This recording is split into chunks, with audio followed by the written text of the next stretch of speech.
are 707 megabits per second. That's 88.4 megabytes per second and nearing the upper limit for SD card recording. And even if it could, it's 320 gigabytes for every hour of footage, and that's just impractical. The same goes for DNxHR, which has a version called HQX, which is closely comparable to ProRes 422HQ, and this allows up to 12-bit 422 at 4K or Ultra HD. Again, I'll provide links if you want to see the complete tables for ProRes and DNx and compare data rates of the different versions. That'll be in the description below. DNxHR HQX comes in very close to the bitrate of ProRes 422HQ for our current setup at 83.26 megabytes per second, which again is going to be near the upper limit of SD cards and 300 gigabytes for every hour of film. Now, cinema cameras are more capable of this type of intermediary codec recording right out of the box, but it's pretty rare in consumer-level cameras. Blackmagic's Pocket Cinema 4K is probably the most affordable camera I've ever seen to offer this. It offers RAW as well as 4 ProRes versions, and you can record this directly onto a solid-state drive via USB, so you don't have to inflate your budget with overpriced memory cards. But for consumer-level cameras and even the pro-level hybrids, you're going to need an external recorder to do this. If your camera supports a clean HDMI out, my recommendation would be the recently released Atomos Ninja 5, which can record 4K 10-bit 422 up to 60 frames per second in both ProRes and DNxHR. And it also provides an excellent screen, which is doubly handy for those cameras that don't have a vari-angle display. And in the case of the GH5, it can take a clean, uncompressed signal over the HDMI and then capture it using the edit-friendly codec of your choosing. And the only cons I can really think of are storage space, reduced portability, and price. So for the reduced portability thing, there's no way around it. You're going to get bigger and heavier if you add a monitor recorder. The Ninja 5 I was particularly excited about because it's insanely compact for its capabilities, and the 5-inch screen is much more my speed, but like I said, it's definitely bigger and heavier than if you had no recorder at all. The storage concern is unimportant though, and I'll explain why in the price section. So the Ninja 5 costs around $700 US or $900 Canadian, and that's a decent chunk of change. There's definitely cheaper recorders out there, and there are also much more expensive ones. I do think the Ninja 5 is a pretty good value package and is priced really well, but it does cost quite a bit. However, when I got my GH5, I went all out on the SD cards because I wanted to be ready for the all-intra firmware update that was coming out a few months later. I started with a pair of 64GB SanDisk UHS-2 cards that were close to 200 Canadian dollars each.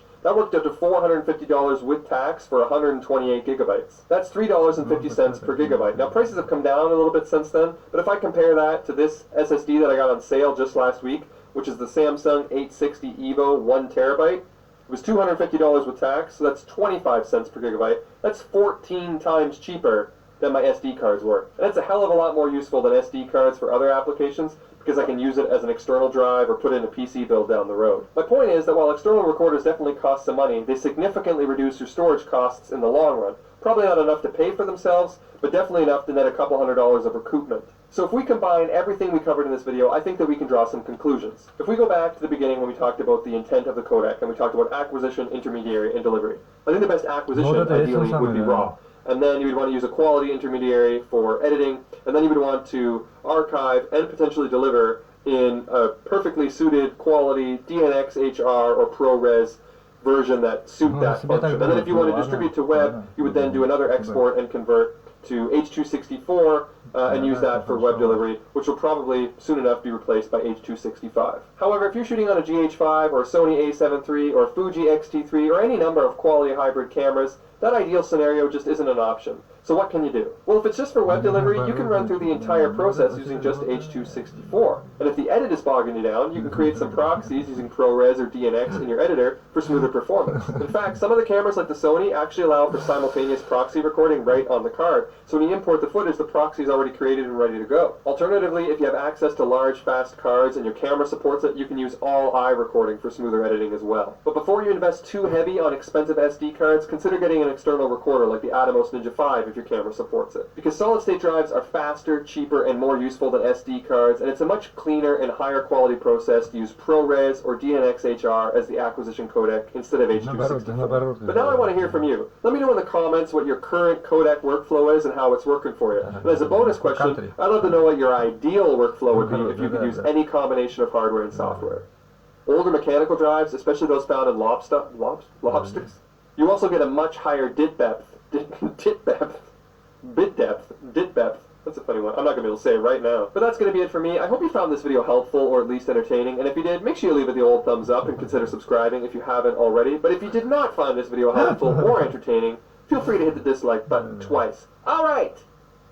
I'm done. Ну наоборот, да наоборот, да. Нет. Ну вот это он имеет. Hey video creators, with Envato Elements you can create better videos. How? With unlimited downloads of millions of creative assets, all with commercial licenses for one low cost. Because no matter which video you're creating, Envato Elements has everything you need. Get creative with unlimited downloads of royalty-free stock footage, video templates, audio, and millions of other creative assets. Whoa. All right, people, let's move on. So this is where Mike stands, and this is where the dinosaur comes in. Yeah, Envato Elements is where you find and download everything. Motion graphics, dinosaurs,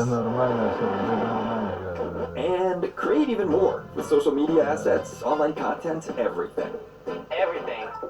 Literally everything. Music tracks, sound effects. Thank you. Everything you need for your videos, it's all unlimited. Deliver better videos faster with Envato Elements. Get started today. Ну ладно, допустим. Собственно, что меняет? Ну наоборот, это меняет все, да, понимаете. Наоборот, наоборот, да, наоборот.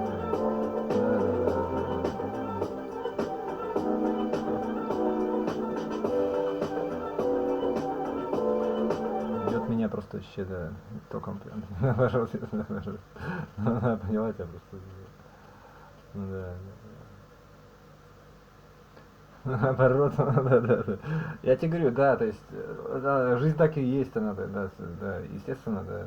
Долгий разговор. Based on your questions from my last video on the new legalize option on the Ninja 5, mixed with requests I receive from time to time asking how to set up the Ninja 5 with X camera, I've decided to make this rapid fire Ninja 5 setup Да, мне guide. это все, ну, Let's get on that. просто, да пошел,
Да какие новости? 5 месяцев прошло, блин. Да что за новости такие? Идиоты, блин.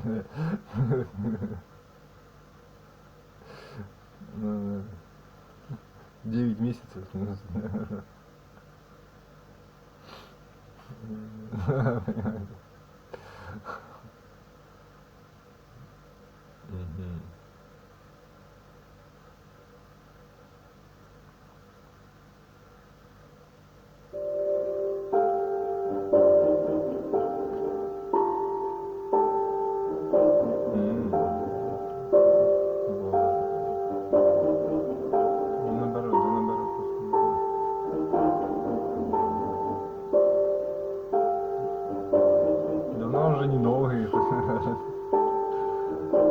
Уже скоро, да, понимает он тебя, давай не будем, ладно, давай не будем.